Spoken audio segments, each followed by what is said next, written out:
it's Krista with Saddlebox. In today's video, I thought I would give you a few tips for bridleless riding.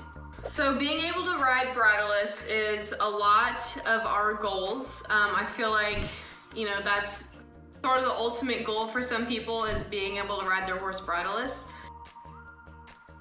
So that's kind of the first tip that I wanted to mention, is try to make it like a set goal. Like, don't expect results overnight when it comes to doing this with your horse.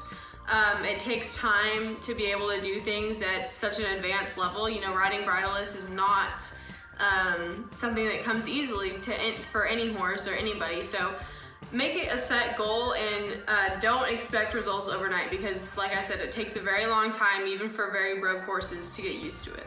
So my second tip is make sure your horse is ready.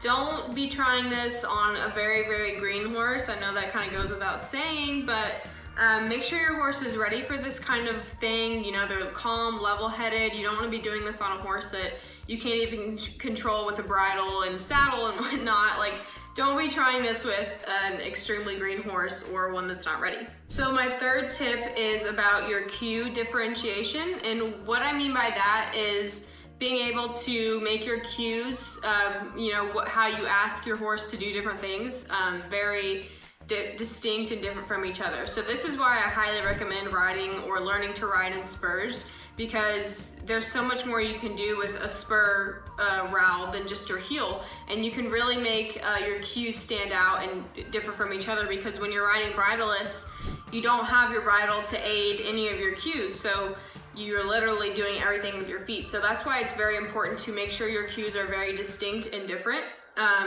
When horses, they can get confused and you ask one thing of them and they think the other, and then it gets frustrating for both you and the horse, and then your horse won't want to do it anymore. So it's very important to make sure your cues are very different from each other. So tip number 4 is how the basis of one thing you're teaching your horse might be the answer to another. And what I mean by that is, say your horse can very effectively pivot off your leg.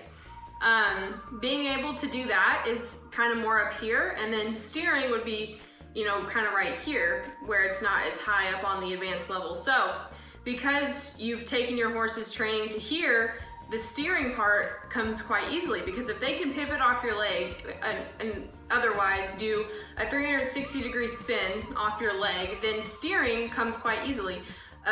So if you can, again, teach them to do things at this level, then everything else can kind of just fall into place. So for training bridleless, your first level of cue is actually going to be with your legs, because we want to incorporate that, because eventually when we ride bridleless, we're only going to have our legs. And then your second level of cue is going to be what they already know and what they're already good at, so that they can anticipate this first level of cue right here, which will be your legs. Second would be the reins. So a great example of this is how I teach a horse to back up. So backing up bridleless, everyone thinks it's pretty cool, but it's actually quite simple.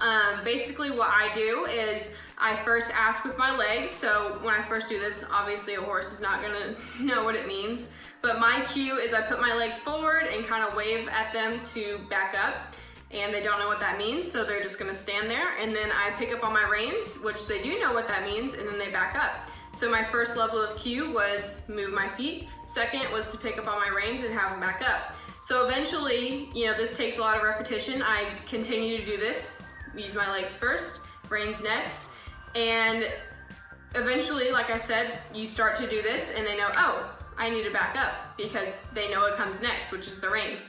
So once they get really good at that, you just put your legs forward and they go straight back. And eventually they get so good that you can even make your whole level of cues be just with your legs, because they know that if you add more pressure here, that the only way they can get out of it is to go backwards. So that is obviously the very advanced part, where you're able to ride completely tackless, but it definitely comes. So I hope these tips were helpful, and again, remember, this is not something that happens overnight. I don't care how good of a trainer you are, you won't turn a horse bridleless overnight. So be patient. Again, make it a set goal for you and your horse.